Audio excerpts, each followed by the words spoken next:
prévaricateur. Les auteurs viennent de tout balancer sur la manipulation Coco. Écoutez ça. Dans votre livre, on apprend que l'Élysée a essayé de bloquer les enquêtes. Oui. A essayé de court-circuiter les juges. Il y a une note d'ailleurs qui est tout ce qu'il y a de plus officiel, quoi. Même des SMS, vous parlez des SMS. Alors comment ils ont essayé de bloquer ? Il y a plusieurs notes et il y a plusieurs. On met à jour plusieurs tentatives d'obstruction du travail des magistrats. D'abord avec une conseillère de justice de l'Élysée qui va briefer les collaborateurs d'Emmanuel Macron, puisque lui-même étant protégé par l'immunité ne peut pas être entendu par les juges, mais en revanche ses collaborateurs peuvent l'être et ça se comprend.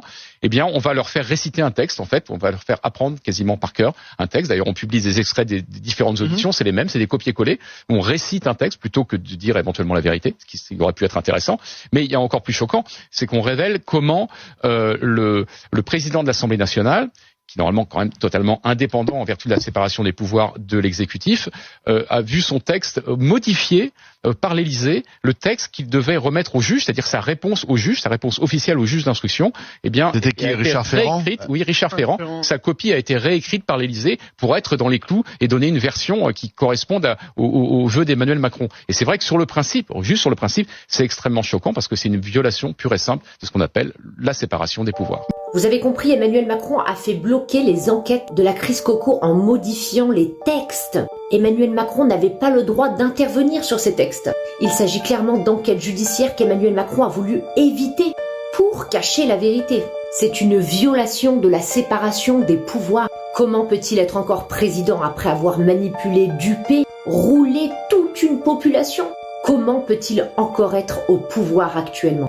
Emmanuel Macron a voulu cacher toute la vérité sur la crise Coco. Et ça sort que maintenant. Tous les Français qui étaient dans le vrai, qui ont voulu dénoncer la vérité, qui ont voulu avertir la population, eh bien nous sommes passés pour des fous malades. Nous avons été traités de complotistes et j'en fais partie. Alors puisqu'il en est ainsi, eh bien je suis fière d'être une complotiste. Je suis fière d'avoir été traitée de personnes qui disaient la vérité avant les autres. Nous voulons savoir ce qu'attendent les députés et les sénateurs pour le destituer. La destitution d'Emmanuel Macron est la seule solution pour sauver la France. Je ne sais pas si vous vous rendez compte, mais le texte qu'il devait remettre au juge a été modifié par l'Élysée. C'est absolument interdit. Un secret défense sur un vaccin pour sauver une population, ça ne vous interpelle pas ? Manifestement, contrairement aux Américains, eux, les Français, n'ont pas le droit à la vérité. Les Français sont juste là pour payer. Je ne sais pas si vous vous rendez compte, mais même les médias les plus covidistes sont en train de se retourner.